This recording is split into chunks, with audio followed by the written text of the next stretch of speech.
Hello, everybody. So, how do you guys feel about the state of American cinematic animation nowadays? I know we had some movies such as Elemental, Wish, Trolls, and those movies haven't really lit up any fires. They're okay, but we did not have any true good animation for quite some time from American studios. And that's why I'm so proud that I can finally say that I have seen one of the greatest achievements of cinema in recent memory. And that, of course, is Paw Patrol, the Mighty Movie. Wait, no? I'm not talking about that? It's not an American movie? Okay, I guess it continues. I guess we still don't have any good American cinematic animation. Great. Okay. So, what I'm gonna actually review is Boy and a Heron, the latest and potentially last Hayao Miyazaki movie.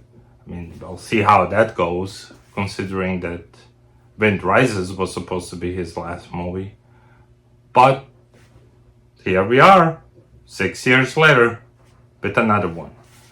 So how was Boy and a Heron?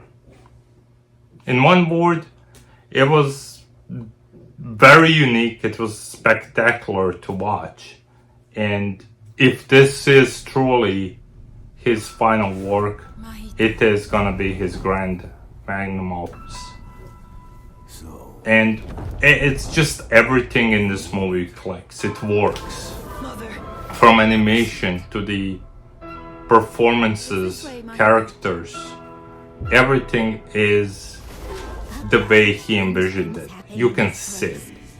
The story itself is, in its term, simple, but also very complicated because it's really an introspection of a character that deals with both loss of his mother and having to basically come to this new city, come to this new world that he knows nothing about and basically start over.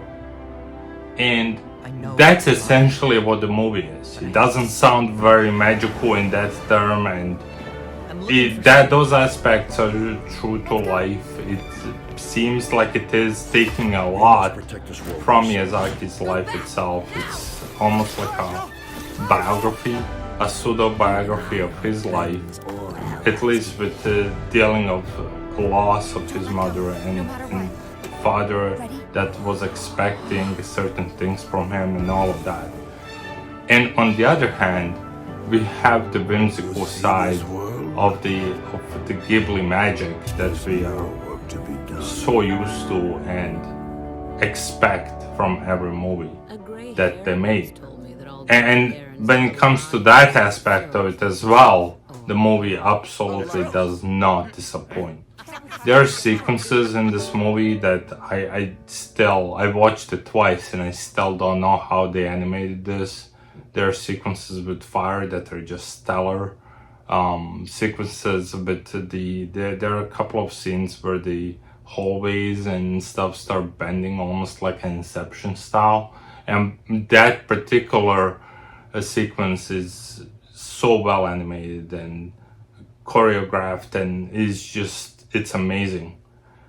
But even with all of that, the true testament of this movie is just how human it really all is.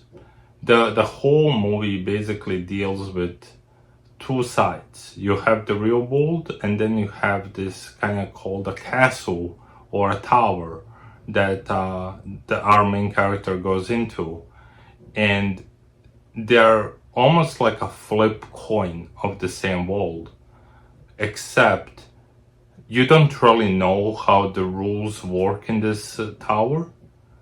And upon watching it 2 times, I want to say that the rules kind of change as his perception of that world changes. it's very hard to explain. I don't want to really spoil the movie or go too much into the depth of the plot and everything that's going on. It really has to be experienced. But my point is, basically, there are many times in this movie where you can kind of see the changes of the rules of the tower kind of change. And I do believe it comes with that new perception or new worldview that the main character has within it and outside as well. So that aspect of it was just super engaging and super powerful to me, at least. For families and stuff, this movie is rated PG-13. There are definitely some scary imagery here, some, you want to say, disturbing imagery as well. And essentially, you have to make a decision if you want to have your little kids see this movie. It's not like Ponyo or Totoro, where it's geared for the younger audiences. It's definitely up there with Princess Mononoke, even Cassie in the Sky, Nausicaa, type of imagery and themes that the movie portrays. It is a very important movie, so if you do feel comfortable with your kids watching this, it's absolutely worth going to see it in theaters. I believe this is the last week for it. I'm reviewing this here on the 16th, I believe. So this may be the last weekend you can actually go see this. I think they may extend it for Christmas, I'm not sure. But absolutely, if you love Miyazaki movies, if you like Ghibli movies, or just good animation in general, absolutely go check it out. It's amazing.